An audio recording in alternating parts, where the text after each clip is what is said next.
반갑습니다. EBS 고졸 검정고시 과학의 손수희 선생님입니다. 여러분과 함께 합격의 지름길을 펼쳐나가고 있는데요. 자, 1강 내용은 잘 학습하셨습니까? 자, 가장 중요한 단어 떠오르는 거 없으신가요? 그렇죠. 적색 편의현상 우리가 배웠었는데요. 자, 오늘은 그것에서 이어져서 우리 원자에 대한 개념들을 한번 살펴볼 건데요. 우주가 기원을 얘기하고 있습니다. 자, 제2강에서는 우주 형성에서 원자가 만들어지는 것까지 같이 한번 살펴보도록 하겠습니다. 기출문제에도 원자 관련된 것들이 그쵸? 2개나 출제됐다는 것을 같이 한번 살펴보실 수가 있었을 거예요. 자, 미리 예습도 한번 해보셨다면 좀 더 좋겠죠? 그럼 본 수업 내용 시작해 보도록 하겠습니다. 우주의 크기를 먼저 한번 살펴보도록 할 건데요. 허블 법칙이라고 등장하고 있습니다. 자, 우리 과학에서 또 법칙 좋아하죠? 허블이라는 과학자가 은하의 후퇴 속도는 거리에 비례한다라는 허블 법칙을 정리하게 되는데요. 자, V는 HR이라고 표현하고 있습니다. 여기서의 V가 바로 은하의 그렇죠. 후퇴 속도라고 표현할 수 있겠죠. 자, H에 해당하는 것이 바로 허블 상수입니다. 그리고 이 허블 상수에 대해서 그렇죠. 은하까지의 거리 이렇게 표현할 수가 있습니다. 여러분이 V는 HR 이것에 해당하는 공식을 자 그냥 기호로만 보시면요. 느낌이 안 오시죠? 우리가 대입을 하고 이해를 할 때는 자꾸 그렇죠. 한글로써 다시 한 번 더 적어주는 센스 발휘하시는 게 좋습니다. 자, 이것이 바로 허블 법칙인데요. 여기서 허블 상수라는 표현이 바로 무엇이다? 자, 은하의 거리가 1메가파섹이라고 표현하고 있죠. 메가라는 값이요. 자, 10의 그렇죠. 6제곱 값입니다. 아, 그럼 이거 어떻게 되는 거죠? 100만입니다. 100만 파섹이라고 표현할 수 있겠죠. 100만 파섹이니까 자, 어떻습니까? 300 그렇죠. 26만 광년 이렇게 단위가 정리가 되는 거죠. 자, 빛의 속도로 어마어마하게 간 거죠. 빛의 속도로 326만 년 동안 쫙 이렇게 네 거리가 멀어질 때 은하의 후퇴 속도가 자, 몇 킬로미터 per second 이렇게 속력이 표현이 되고 있는지 증가하는지를 나타내는 값을 허블 상수로 주어지게 된 것입니다. 됐습니까? 자, 허블 법칙에 해당하는 것을 가볍게 한번 살펴보았는데요. 가장 포인트는 그럼 뭐다? 자, 허블 상수라는 것은 허블이 이렇게 그쵸? 관측하고 측정하면서 정리한 임의적인 자, 요거가 상수값이 되는 거고요. 가장 포인트는 후퇴 속도하고 이 거리의 관계가 뭐라는 거예요. 그쵸? 곱하기해서 나타냈다는 것은 비례관계라는 거죠. 이 허블 법칙 어떻게 탄생하게 되었는지 볼게요. 자, 허블은 거리를 아는 외부 은하들의 적색 편의를 관측하여 했습니다. 거리를 어떻게 알았어요? 우리 앞에서 그쵸? 외부 은하에 해당하는 거 그 거리를요, 세페이드 변광성을 통해서 그렇죠. 예측을 해볼 수가 있었죠. 그리고 이 적색 편의 현상, 멀어지니까 적색 편의 현상까지 관측할 수 있었어요. 그러면서 그 거리적인 개념과 후퇴 속도를 같이 구해볼 수가 있었다라는 것입니다. 허블 법칙으로 은하까지의 거리와 우주의 크기, 우주의 나이까지도 계산할 수 있었대요. 자, 왜 그렇죠? 우주가요, 네, 자, 빅뱅, 대폭발을 하면서 팍 팽창할 때 이때 어떻습니까? 후퇴 속도와 그쵸? 비례하겠죠? 이런 식으로 멀어지면서 그럼 이렇게 멀어지면서 점차 우주는 팽창하면서 우주의 크기가 커진 것이다 라고 볼 수가 있겠죠. 그래서 이 허블 법칙과 함께 우주의 크기 그리고 그러면 얼마나 이렇게 퍼졌느냐 시간이 얼마나 지났느냐 우주의 나이까지도 계산할 수 있었던 겁니다. 자, 허블 법칙은 그러니까 무엇의 증거입니까? 우주가 팽창하고 있다는 중요한 증거가 되는 것입니다.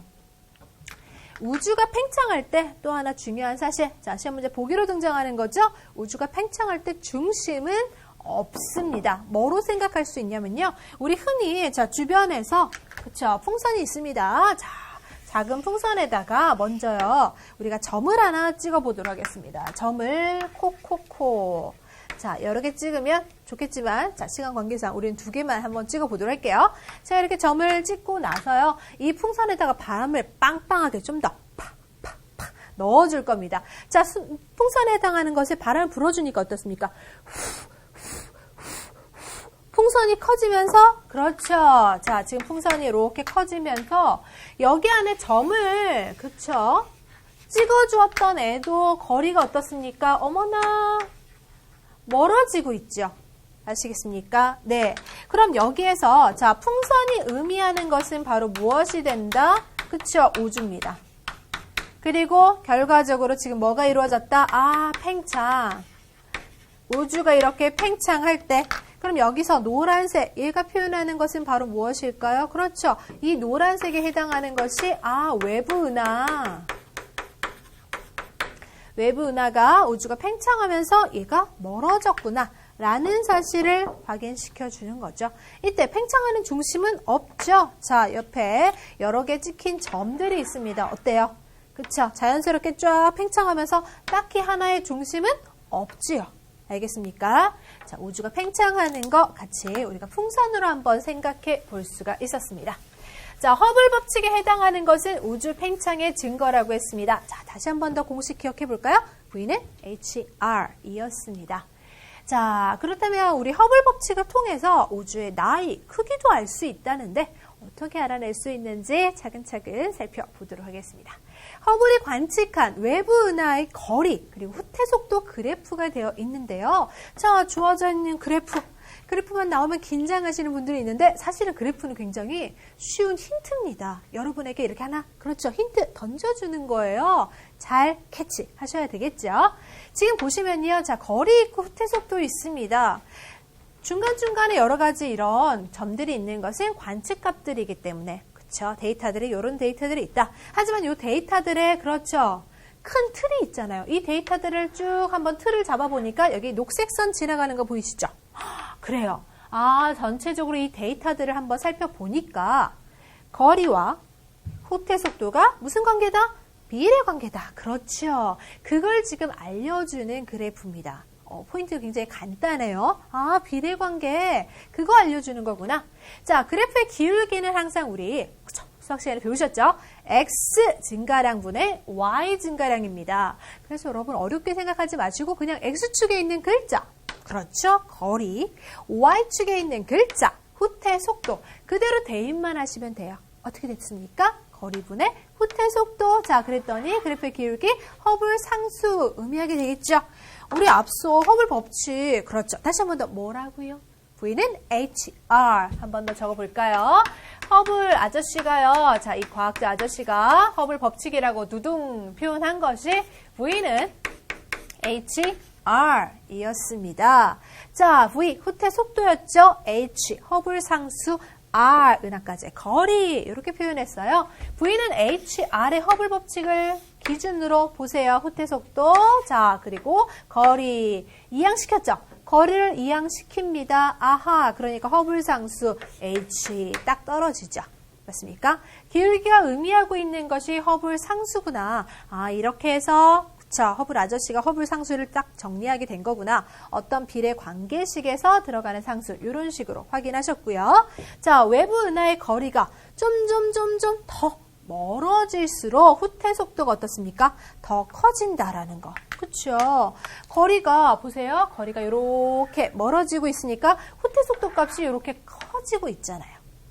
확인하셨죠? 네. 자, 그러한 관계식을 정리하는 것이었습니다. 자, 그래프 활용은 이 정도 해주시면 되겠고요. 자, 우주의 나이와 크기를 한번 계산해 볼 건데요. 먼저 우주의 나이.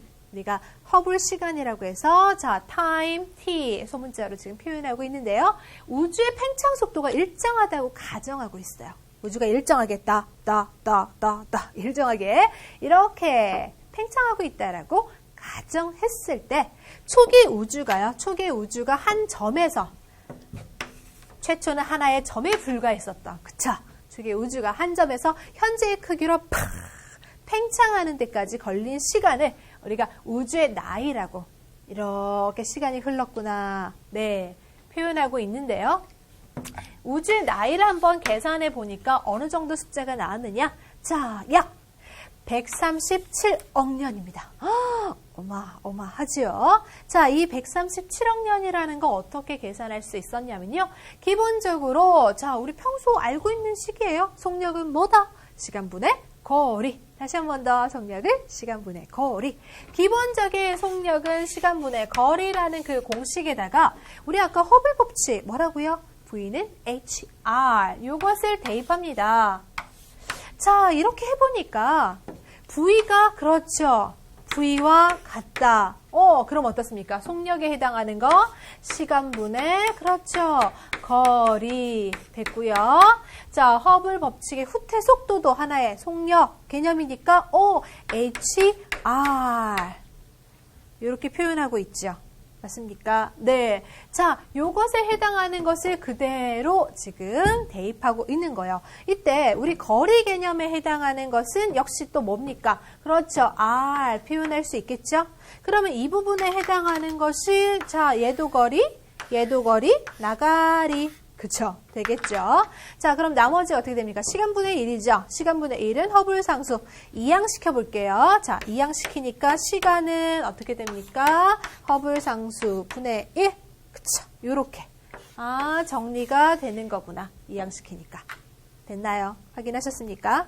자, 여기서 해당되는 것은 자, T가 바로 다시 한번 더 뭐라고요? 허블 시간이다. 우주의 나이다. 그래서 허블 상수의 역수로서 우주의 나이를 우리가 확인할 수 있었는데요. 그 나이가 얼마다? 137억 년입니다. 기억하실 수 있겠죠? 그럼 이렇게 우주의 나이는 계산을 했어요. 자, 허블 법칙을 대입해 보아서 우주의 나이를 한번 계산해 봤는데 그럼 우주의 크기는 어떻게 될까요? 자, 가장 멀리 있는 은하가요. 자, 가장 빠른 빛의 속도로 이렇게 그쵸? 멀어지고 있다라고 표현할 수 있겠죠? 그럼 가장 먼 은하까지의 거리로 우주의 크기를 구할 수가 있는 거예요. 한번 생각해 보세요. 자, 여기서 여기까지, 그쵸? 별이 존재하고 있다. 그러면 이것에 해당하는 테두리를 가지고 크기를 그렇죠. 표현할 수 있겠죠? 기억하실 수 있겠습니까? 아하. 그러니까 결과적으로 여기서 여기까지 이 무슨 개념이에요? 초기에서, 그쵸? 지금 팽창이 진행되어서 나 지금 가장 멀리 있는 그 은하에 해당하는 것이 여기까지 왔다. 가장 먼? 그러면 요 사이에 해당하는 것이 바로 뭐예요? 거리적인 개념이죠. 초기에 한 점에서 출발해서 팽창해서 결과적으로 팽창해서 가장 먼 은하까지. 그러면 요 크기죠. 아, 거리 개념으로 그 크기가 얼마나 큰지를 알 수가 있잖아요. 결과적으로 그래서 우주의 크기에 해당하는 것은 자, 어떻게 계산할 수 있다? 우리 앞에서 자, 137억 년 이게 뭐였어요? 우주의 나이였죠. 우주의 나이에다가 빛의 속도를 곱해가지고 우주의 크기를 구할 수 있었던 거예요. 그래서 우주의 크기는 137억 광년이라고 표현하고 있는데요. 왜 이렇게 되느냐? 자, 우주의 크기에 해당하는 것을 제가 지금 어떤 개념으로 봐주고 있어요? 아, 초기 한 점에서 출발해서 팽창해갖고 가장 먼 은하까지 슈 그 거리적인 개념. 그러니까 예를 들어서 우리가 반지름이 10m다. 그러면 전체 크기가 얼마나 큰지 계산이 되잖아요. 그런 개념인 거예요, 지금. 아시겠습니까? 그러니까 피자 한 판을 생각했을 때, 그쵸? 미디움 사이즈가 있고, 라지 사이즈가 있을 때, 반지름 차이가 나죠? 그럼 그 반지름 차이를 보고, 아, 얼마나 큰지가 예측이 되는 것처럼, 자, 지금 거리 개념으로 우리가 그 크기를 예측하고 있는 거거든요. 그러면 우주의 크기는 하나의 거리적인 개념이다. 자, 거리는요. 거리는 뭡니까? 자, 거리는 시간 곱하기, 그렇죠. 속력이잖아요. 그쵸? 아, 그렇구나. 거리는 시간 곱하기 속력으로 구할 수 있으니까 우주의 크기를 하나의 거리적인 개념으로 봤기 때문에 우주의 나이가 바로 뭐예요? 아, 지금 하나의 시간의, 그쵸? 개념이었고, 빛의 속도. 맞습니까? 속력인 개념이죠? 자, 빛의 속도를 우리가 c, 광속으로 이렇게 표현하잖아요. 그러면 얼마나 우주의 크기가, 그쵸? 큰지를 예측할 수 있다, 이겁니다. 됐죠? 자, 이걸 가지고 우리가 지금 대입을 해 본 거예요. 자, 그렇게 해서 대입을 해 보니까 우주의 나이 앞에서 계산했을 때 어떻게 나왔습니까? 허블 상수의 역수로서 나왔죠. 맞습니까? 우주의 나이가 허블 상수의 역수로 나왔고 빛의 속도 c로 나왔습니다. 그랬기 때문에 어떻게? 자, h분의 c. 그렇게 해서 요 값이 바로 뭐다? 우주의 크기가 되는 거고 그것은 결과적으로 앞에 137억 년에다가 광 곱하면 되겠죠. 광속이니까. 그래서 137억 광년이다. 우주의 크기를 확인할 수 있었던 겁니다. 이해가 되셨습니까? 자, 시험 문제에서는요, 간단하게 어떻게 출제가 된다? 자, 우주의 크기, 나이에 해당하는 거 보기 중에서 옳은 것을 고르시오. 네. 단순화시킵니다. 개념 자체는 물론 이해를 하셔야 돼요. 그냥 외우면 머릿속에서 그쵸, 엉킵니다. 우리 융합과학은 굉장히 복잡한 우리나라 지도와 같아요. 이렇게 복잡한 우리나라 지도에서 가장 쉽게 기출문제에서 그쵸, 알고자 하는 그런 핵심 방향으로 가려면 그 지름길은 단순화시키고 명확하게 그쵸, 정리를 해주셔야 된다는 거예요. 우주의 크기, 우주 나이에 해당하는 것을 단순하게 이렇게 그쵸? 기호로도 표현할 수 있고 자 숫자로 어떻게 표현한다? 이렇게 해주시면 됩니다. 그럼 다시 한 번 더 우주의 나이는 뭐라고 했죠? 우주의 나이는 h분의 1이었고요. 자 시간은요. 137억 년이었고요. 우주의 크기에 해당하는 것은 h분의 c이고요. 뭐 붙인 거예요? 광 붙였죠? 137억 광년입니다. 빛의 속도로 갔기 때문에. 됐죠? 자, 그 시간에 해당하는 것에서 빛의 속도를 곱하니까 얼마나 큰지 알 수가 있었다 이겁니다. 그럼 이번에는 자, 이렇게 우주가 팽창하기까지 어떤 과정을 거쳤는지 빅뱅부터 한번 생각을 해보도록 하겠습니다. 빅뱅 하시면 여러분은 그렇죠? 아이돌 그룹을 생각하실 것 같은데 자, 빅뱅에 해당하는 것은요. 대폭발이라는 뜻입니다. 아마 이제 아이돌 그룹도 이렇게 대폭발하듯이 잘 되라고 그런 이름을 붙였을 거예요. 자, 빅뱅에 해당하는 대폭발 우주로는요. 약 137억 년 전. 그렇죠? 시간이 그만큼 흐른 거니까 그 전에 출발을 해줘야 되겠죠? 이전에 대폭발로 빅뱅으로 시간, 물질, 공간, 에너지입니다. 시간, 물질, 공간, 에너지가 생겨나면서 우주가 형성되었다라는 이론이에요. 네, 이러한 우주론으로서 르메트르와 가모가 주장한 팽창 우주론의 입장입니다. 우주는 이렇게 팽창하고 있다. 가볍게 생각하시면 되겠고요. 자, 그림을 통해서 우주의 탄생과 진화를 보고 있는데요. 여러분도 그런 생각 안 해보셨어요? 최초에는 물질은 뭘로 이루어져 있었을까? 막연하게 이제 또 과학에 관심 있는 분들은 그런 생각 한 번도 해보셨을 것 같은데 최초에 그쵸 작은 그 미립자에 대한 것을 우리 오늘 한번 확실하게 알아보도록 하겠습니다.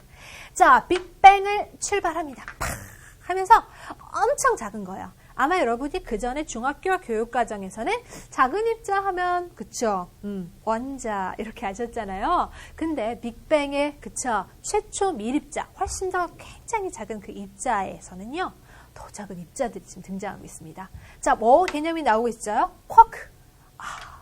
지금 보면 전자 이렇게 표현하고 있는데요. 자, 지금 엄청 순간이죠. 10의 마이너스 10승입니다. 이렇게 굉장히 순간 짧은 시간에 10의 27승 도시죠. 엄청 고온이죠.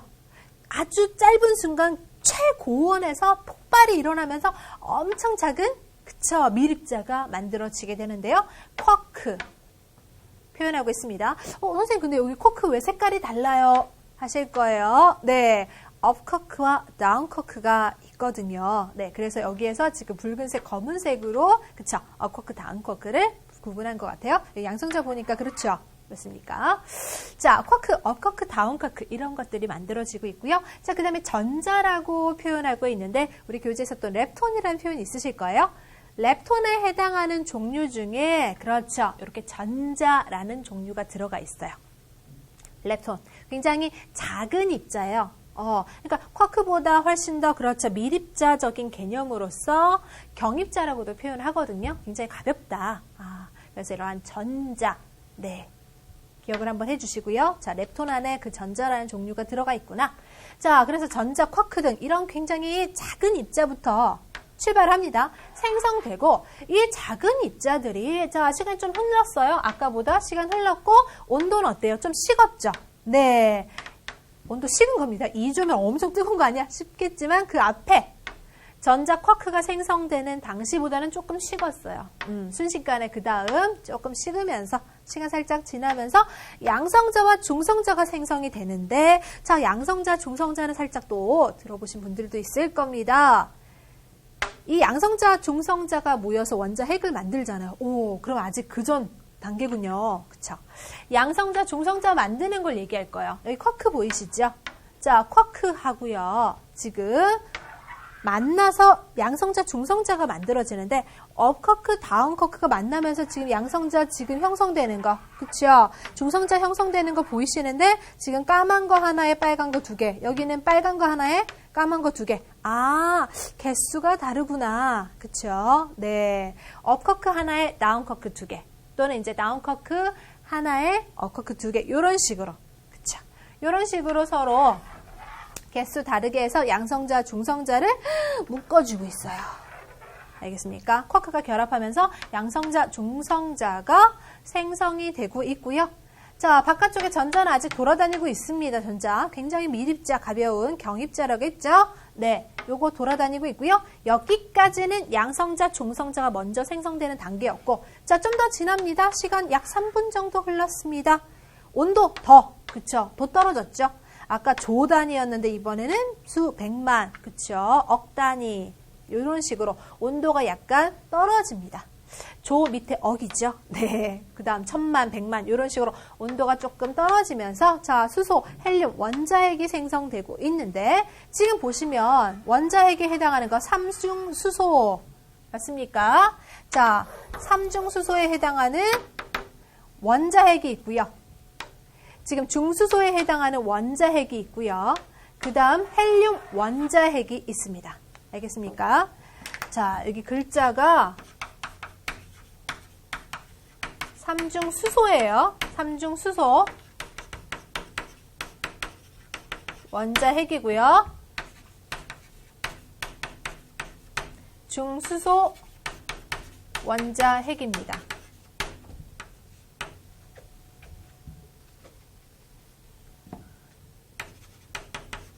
자, 그 다음 얘는 헬륨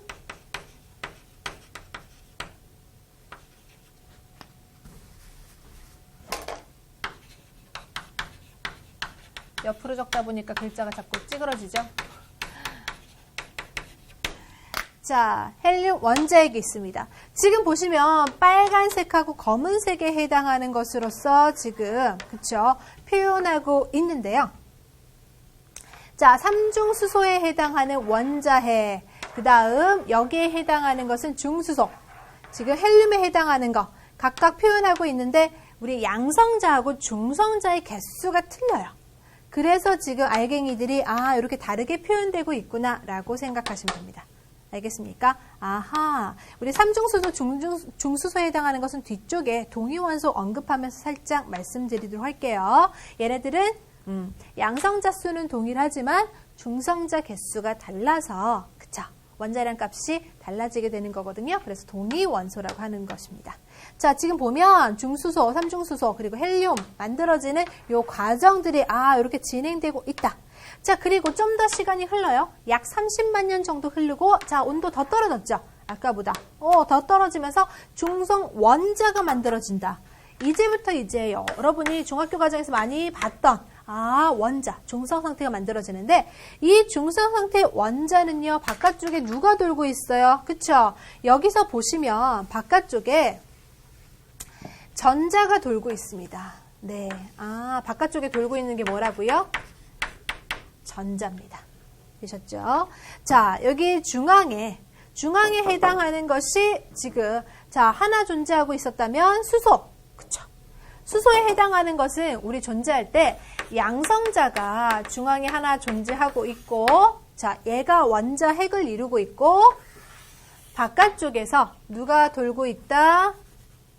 전자가 돌고 있거든요. 이게 바로 수소의 모습이에요. 수소. 원자의 모습입니다. 알겠습니까? 다시 한 번 더. 수소 원자에 해당하는 모습. 수소 원자에 해당하는 모습이 지금 이거예요. 자, 양성자가 원자 핵을 이루고 있고, 그러면 수소는, 중성자가 없네요. 네, 그렇습니다. 양성자에 해당하는 1값이 그대로 수소 원자량 1 값하고 같게 되는 거죠. 중성자가 없어서. 자, 양성자 있고 전자가 있습니다. 양성자가 플러스 전하를 띠고 있고 전자가 마이너스 전하를 띠고 있기 때문에 플러스 하나, 마이너스 하나 어떻게 될까요? 그쵸? 그래서 중성 상태다라고 표현할 수가 있는 거예요. 이해하셨습니까? 네. 자, 그러면 드디어 이렇게 중성 원자가 생성됐다는 것은 앞에까지는 원자 핵의 개념이었어요. 원자 핵의 개념이었는데 드디어 누굴 붙잡은 거죠? 그쵸? 이 가벼운 전자를 붙잡아서 내 주변을, 그쵸? 궤도를 돌게 해주는 거구나. 됐습니까? 자, 원자핵 주변을 이렇게 돌게끔 전자를 붙잡은 단계가 이렇게 이루어졌구나 라고 생각하면 됩니다. 자, 전체적인 그림에서 우리가 같이 한번 살펴보았습니다. 됐죠? 이해하실 수 있겠죠? 네. 자, 여기 그림에서 살짝 오타가 있었던 것 같은데, 그쵸? 편집하시는 분이 아마 실수하신 것 같아요. 삼중 수소, 중수소에 해당하는 거 기억을 해 주시면 되겠고요. 자, 이어서 1번 가겠습니다. 자, 우주는 온도와 밀도가 매우 높은 상태로 모든 물질과 에너지가 모인 한 점에서 거대한 폭발로 시작되었다. 자, 최초 단계에서 엄청나게 높은 온도예요. 밀도도 그쵸, 높은 상태예요. 그 폭발적인 에너지를 탁 분출하면서 뭐가 만들어진다고요? 자, 물질뿐만 아니라 시간, 공간, 에너지가 생겨나면서 우주가 형성되었다라고 표현하고 있습니다. 시간이 지나니까 우주의 밀도는 어떻게 되겠습니까? 감소하겠죠. 왜요? 팽창됐잖아요.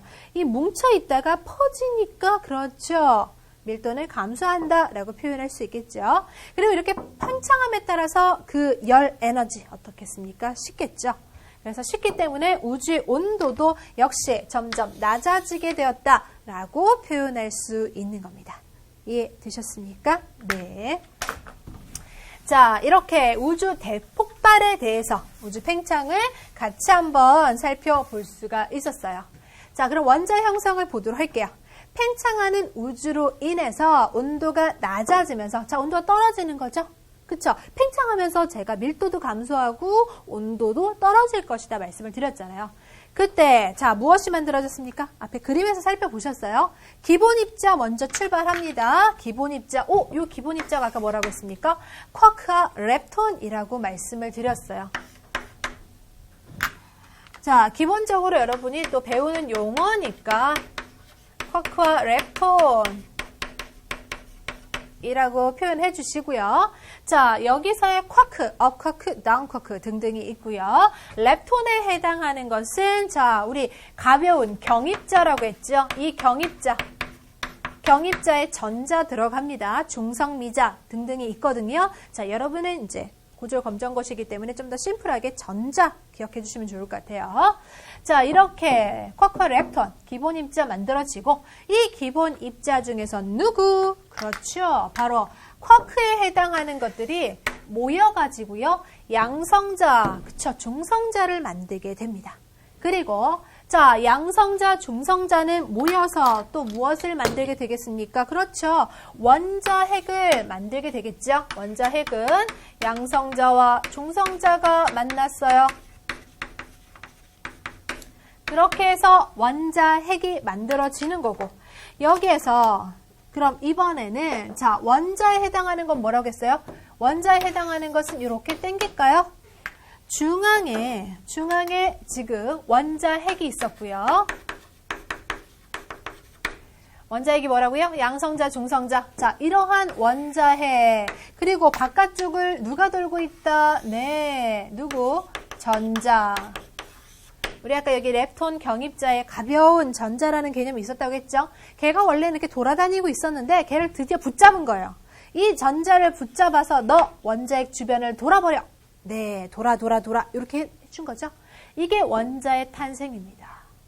확인하셨습니까? 이게 왜 중요하냐면요. 원자가 형성된 게 중요하냐면 이 전자를 붙잡음으로써 이 굉장히 잘 자란 그쵸? 경입자라고 했죠? 이 전자를 붙잡아서 얘 주위를 돌게 함으로써 이 뒤에요.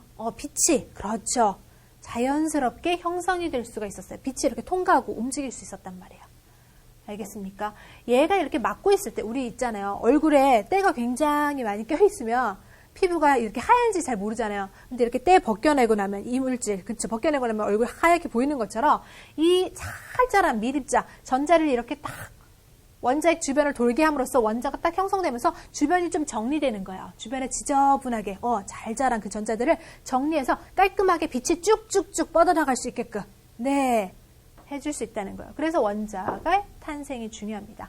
자, 그리고 이렇게 원자가 형성이 되고 그 이후에 성간 물질들이 모여가지고 네 별이 만들어질 수 있었다라는 겁니다. 성간 물질이라는 것은 이제 우리 기체들이 있죠. 굉장히 가벼운 수소, 헬륨 이러한 기체들에다가 티끌이 모여가지고 성간 물질이라고 하는데 이렇게 원자라는 하나의 물질이 만들어진 거죠. 그래서 성간물질 모여서 다시 또 별 만들어지고 이러한 단계들을 우리가 배우게 될 것입니다. 자, 원자 형성 기본적인 이 단계 한번 기억을 꼭 해주셔야 돼요. 시험 문제 포인트가 되겠고요. 기본 입자 형성 확인할까요?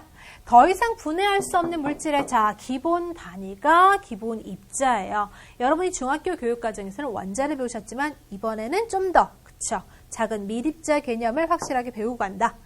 빅뱅 후 초고온입니다. 엄청 뜨거웠죠? 초고온의 그 에너지로부터 기본 입자인 누구? 쿼크와 렙톤이 만들어지게 됩니다.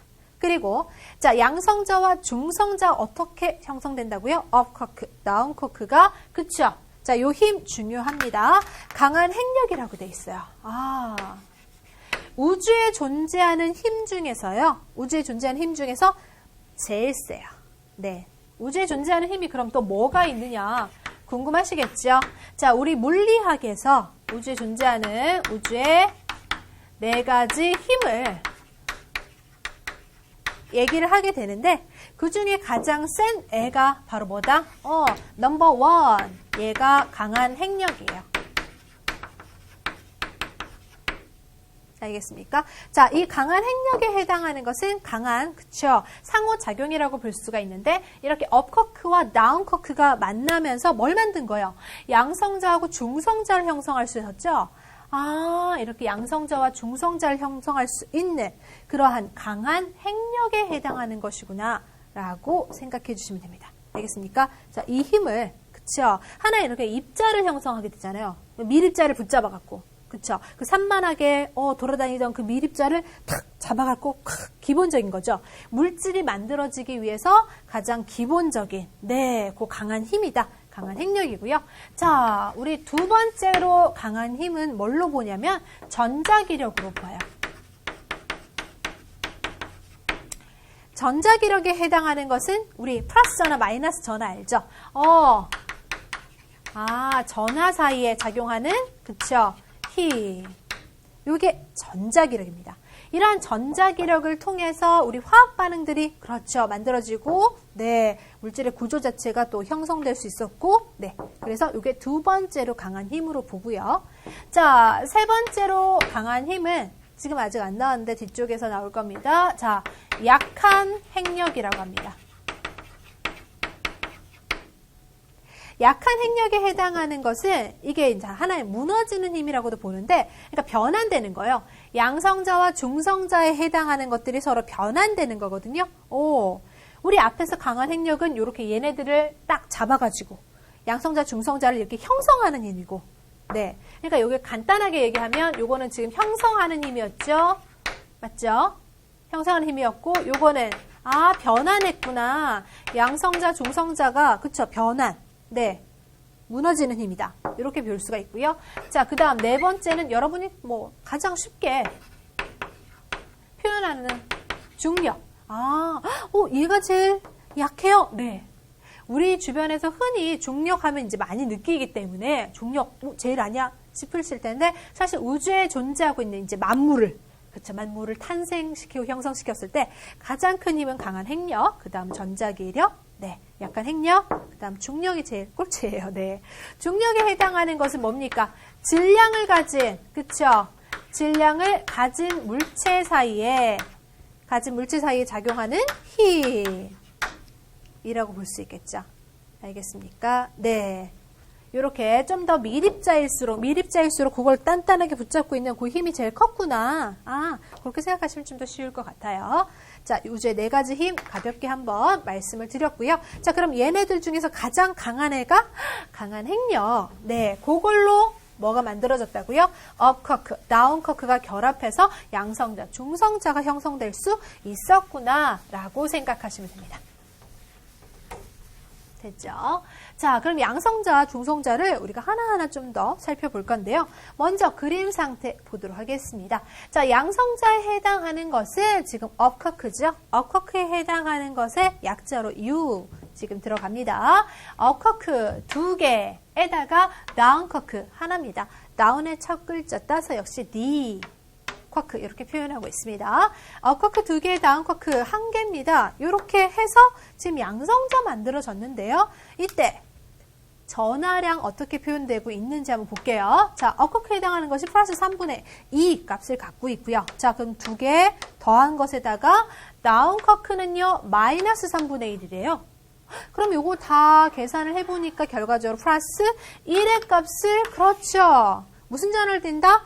플러스 전하를 띈다 이거죠. 됐습니까? 네, 이렇게 표현하실 수 있겠고요. 자, 그래서 양성자가 플러스 전하를 띄는 것이었구나. 업커크 2개, 다운커크 하나입니다. 업 2개, 다운 하나.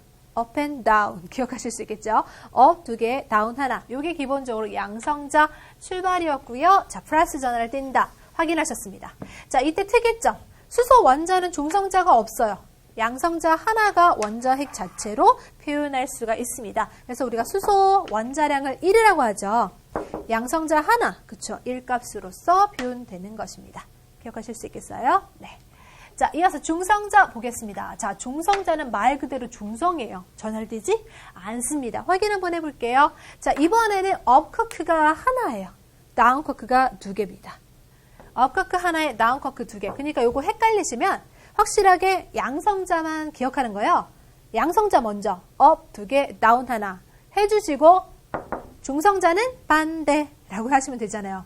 반대. 업 커크가 하나, 다운 커크가 2개. 기억하실 수 있겠죠? 자, 이런 식으로 전하량값 한번 대입해 보니까 이번에는 제로 값이 나왔네요. 그래서 전하를 띄지 않는다 표현할 수 있는 거예요. 중성자는 전하를 띄지는 않습니다.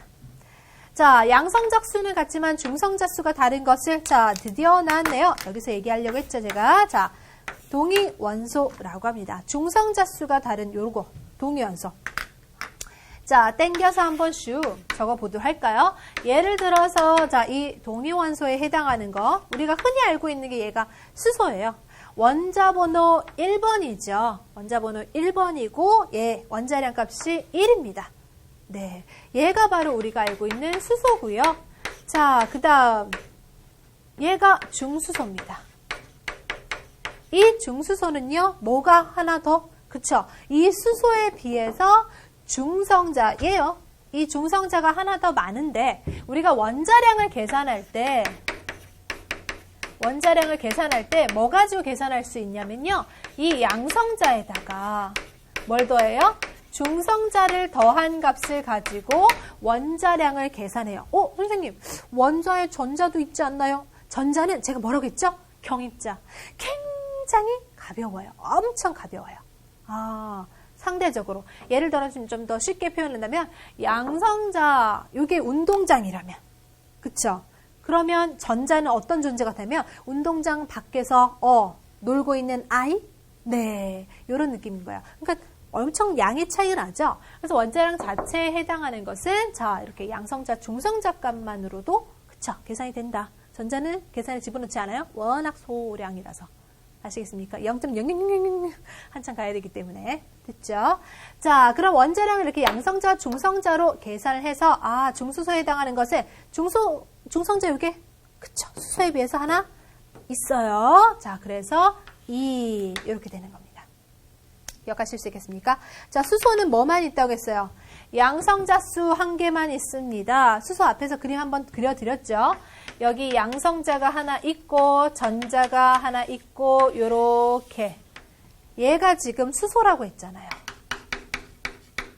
맞습니까? 수소에는 중성자가 없었어요. 양성자 하나로 원자핵을 채우고 있었다라고 말씀을 드렸고, 중수소는 여기에다 이제 중수소가 되면 양성자의 옆에 이렇게 네, 중성자도 있어서 이 부분이 바로 뭐였던 거예요?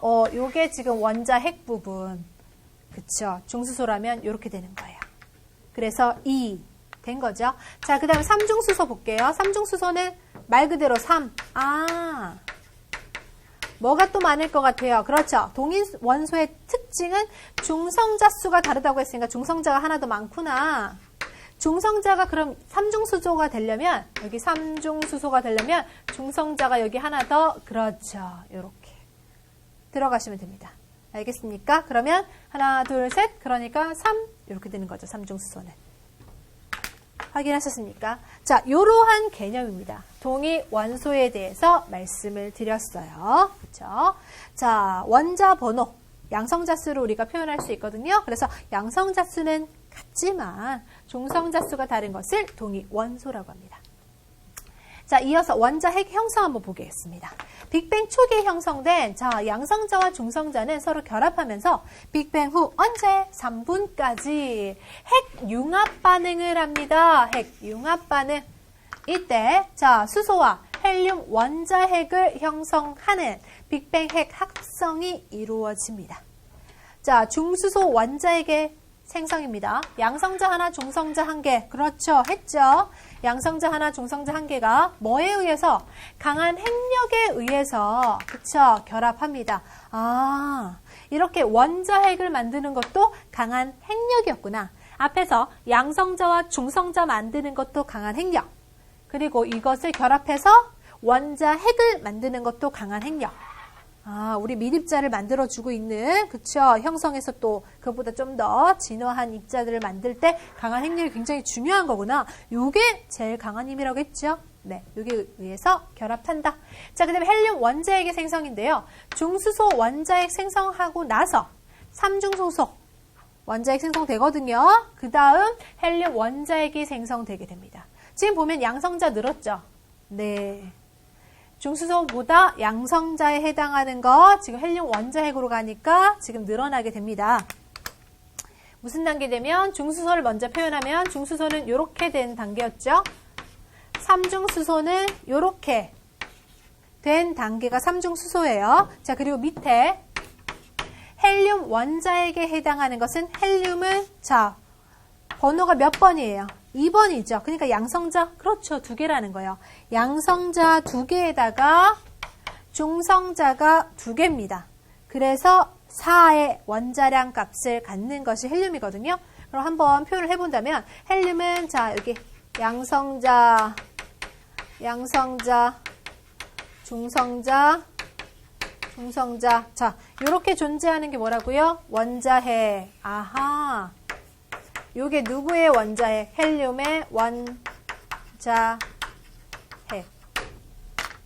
기억하실 수 있겠죠? 네, 양성자 둘에 중성자 둘.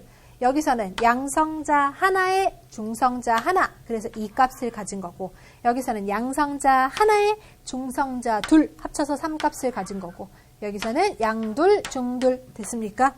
네, 이런 식으로 지금 원자핵 형성되는 것을 보여주고 있고요. 이 과정을 빅뱅 핵 합성이라고 표현하고 있습니다.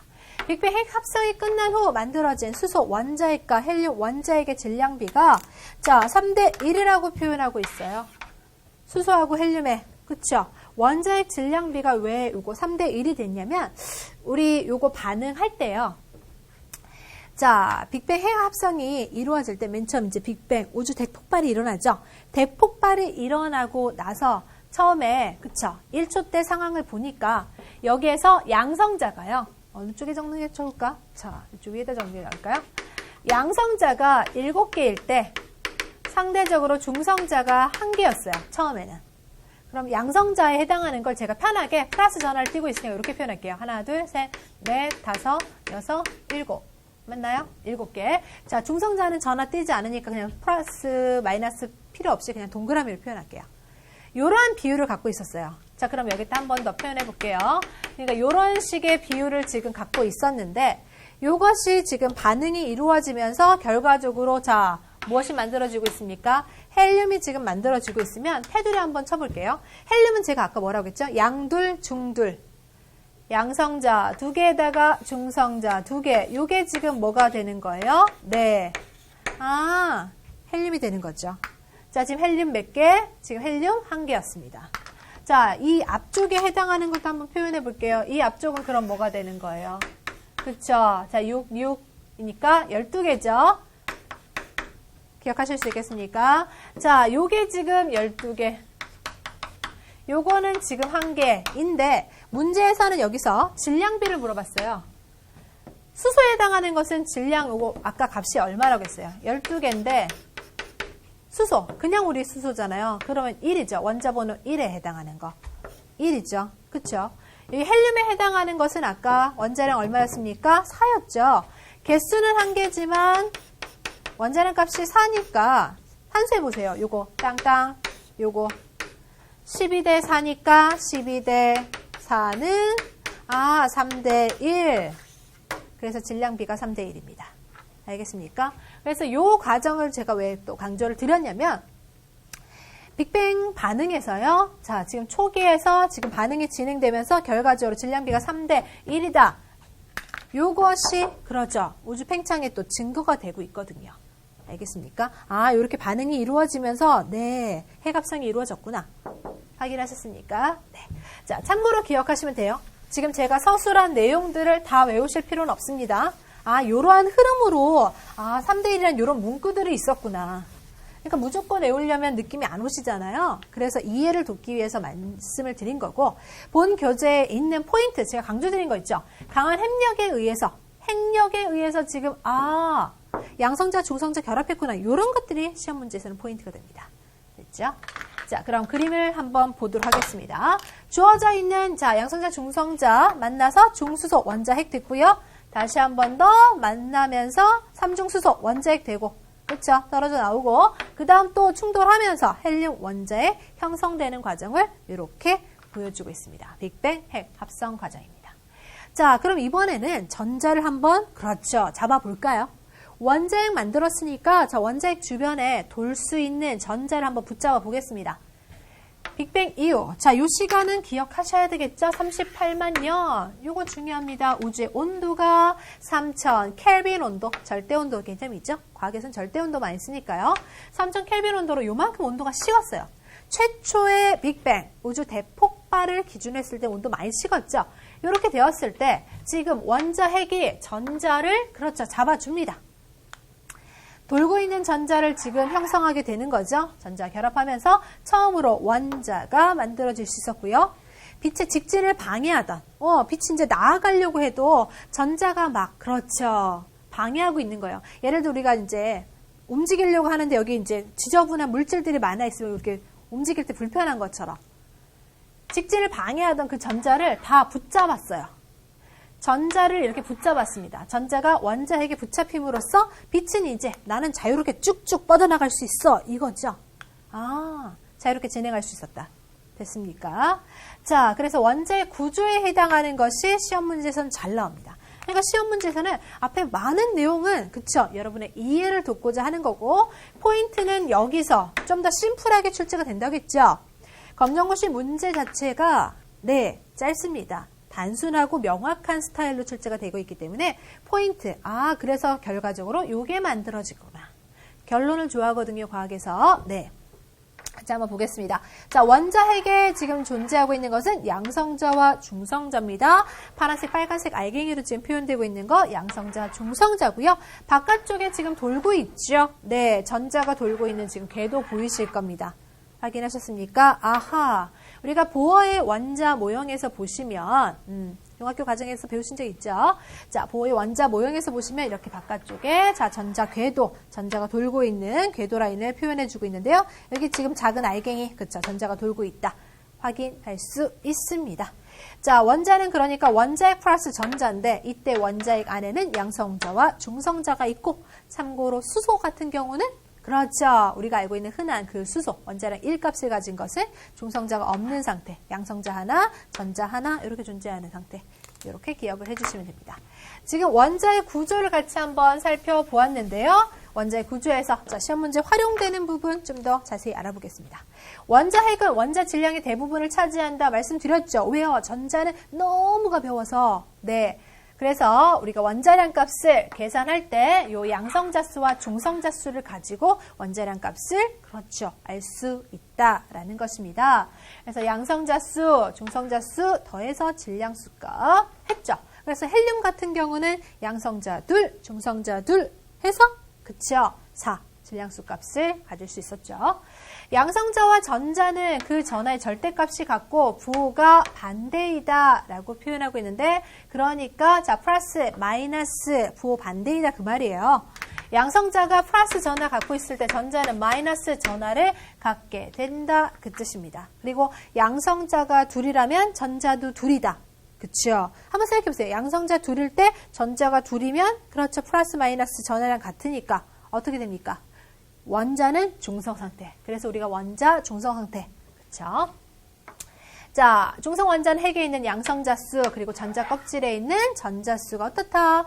같다 라고 표현하고 있습니다. 아까 우리가 전자 궤도라고 표현한 거 있잖아요. 이게 보시면 이제 뒤에 많은 원소들을 배울 때 원자 번호가 커질수록 이렇게 바깥쪽에 그 궤도 라인이 그쵸? 마치 뭐 같아요? 우리 양파 껍질 까도 또 까도 있는 것처럼 그래서 이제 전자 껍질이라는 표현을 쓰고 있어요. 전자가 돌고 있는 요 궤도 라인에 해당하는 것이 껍질처럼 이렇게 그쵸? 네, 뒤에서 우리가 주기율표 할 때 1주기, 2주기, 3주기 이런 식으로 또 배우시게 될 겁니다. 자, 그래서 여기 바깥쪽에 돌고 있는 궤도 전자 껍질에 있는 전자수와 양성자수 같으면 플러스 마이너스 같으면 중성 원자 되는 거죠. 자, 원자핵은 양성자와 중성자가 강하게 결합해서 이루어지죠. 이때 결합하는 힘 뭐라고요? 강한 핵력이라고 했습니다. 양성자는 플러스 전하, 중성자는 전하 띄지 않는다는 사실 중요하고요. 전자는 마이너스 전하를 띄고 매우 가벼워, 엄청 가볍기 때문에 우리 질량수에서 계산 안 넣어준다고 했죠? 너무 값이 작아서. 전자는 특정한 에너지를 갖는 여러 궤도, 아까 그러한 전자 껍질 운동하게 된다 이겁니다. 네. 뒤에서 제가 주기율표 하면서 말씀드릴 거예요. 이 전자들이 첫 번째 껍질, 두 번째 껍질 이렇게 돌고 있다는 상식. 이렇게 여러 궤도로 운동한다 표현할 수 있고요. 자, 전자는 원자핵 주위를 빠른 속도로 운동하게 됩니다. 기억하실 수 있겠죠? 네. 자, 그리고 빛과 물질의 분리인데요. 원자가 이렇게 생성되면서 누구 잡아줬다고 했죠? 전자를 잡은 거였죠. 원자핵이 전자를 이렇게 궤도로 돌 수 있게끔 붙잡으면서 결과적으로 빛과 물질이 분리되었다. 빛이 쭉쭉쭉 뻗어져 나갈 수 있다고 했습니다. 그래서 원자 생성 이전에는 빛이 사실 전자와 충돌해서 직진이 불편했어요. 이렇게 직진할 수가 없었다. 그랬는데 원자 생성 이후에는 전자 방해받지 않고 왜? 전자는 이제 원자핵 주변만 잘 돌고 있으면 되거든요. 원운동하면서 잘 돌기 때문에 그러면 전자 없으니까 나의 길을 쭉쭉쭉 갈 수 있는 거죠. 도로가 뻥 뚫린 것 같은 느낌이겠죠? 네, 그래서 직진이 가능해진다. 사실 기억하시고요. 자, 쪽집기 기출문제. 이 파트에서 출제가 많이 되어오고 있었습니다. 2014년도 1회 문제.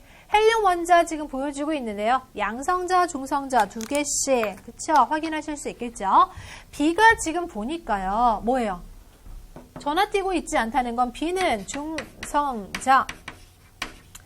A는 바깥쪽 궤도에서 돌고 있으니까 A에 해당하는 것이 전자. 마이너스 전하 띄고 있고요. C는 플러스 전하 띄고 있다는 거 양성자구나 라고 표현할 수 있겠고 자 D는 지금 바깥쪽 전자 돌고 있는 궤도 전자 껍질 표현할 수 있습니다. 자 그럼 전자를 나타내는 것은 누굽니까? 그렇죠. 첫 번째 B가 전자다. 원자핵 주위를 도는 것이 전자라고 표현을 했습니다. 확인하실 수 있겠죠? 네. 자 이렇게 쪽집기 기출문제 1회 풀고요. 자, 2회도 보니까 유사 문제가 나왔어요. 그만큼 이 파트에서는 포인트를 요걸 간략하게 핵심으로 딱 뽑아냈다는 거죠. 요게 출제가 연달아 1회에 이어서 2회에도 출제되고 있습니다. 자, 원자에 대한 설명으로 보기에서 옳은 것을 골라볼 건데요. 요런 거 낚이시면 안 되죠. 원자핵은 운동하지 않습니다. 둘이 바뀌었죠? 전자가 원자 핵 주위를 운동한다. 전자가 운동해요. 전자가 운동하는 거고요. 알겠습니까? 우리 양성자하고 중성자가 있는 얘네들은 상대적으로 무거워요. 얘네들은 운동 안 했어요. 아시겠습니까? 기억하실 수 있겠죠? 자, 원자는 원자핵과 전자로, 그렇죠. 이 말은 맞고, 정기적으로 중성인 원자에서는 양성자 수와 전자 수 같다. 말씀드렸습니다. 니은디귿 정답은 따라서 4번 체크. 그쵸? 그래서 틀린 표현들을 이렇게 바꿔주는 센스를 발휘해 주시면 되겠습니다. 자, 막상 풀어보니까 어때요? 문제 조금 더 심플하게 나오고 있다는 거. 그렇죠? 감 잡으셨죠? 앞의 내용은 이해를 동반하기 위한, 그쵸? 여러분이 또 고조 검정고시 끝나고 수능을 또 보실 수도 있으니까 전반적인 이해는 하시면서 시험을 위해서는 좀 더 간략한 내용들도 이렇게 정리해 주시는 것이, 그쵸? 필요합니다. 자, 그럼 투데이 키포인트 오늘 배운 내용들 정리해 보도록 할게요. 자, 오늘 2강 우주의 형성에서는요, 4가지가 포인트였는데요. 허블 법칙은 뭐였습니까? V는 HR. 그렇죠. 말씀드렸고요. 우주의 나이와 크기 언급드렸을 때 나이가 뭐였습니까? 허블 상수분의 1. 그쵸? 이 크기에 해당하는 것은 이 허블 상수분의 1에다가 곱하기 광소. 그쵸? 해주시면 되겠고요. 자, 빅뱅 우주론, 우주 대폭발이라고 했습니다. 원자가 형성되는 거, 자, 요게 시험 문제 2번이나 나왔다. 2번 나왔으니까 별표 2개. 그렇죠. 이렇게 해서 자, 기출문제 부분에 해당하는 것들을 한 번 더 보시면서 또 다른 유형들도 출제될 수 있으니까 이해해 주시기 바랍니다. 오늘 수고 많으셨습니다.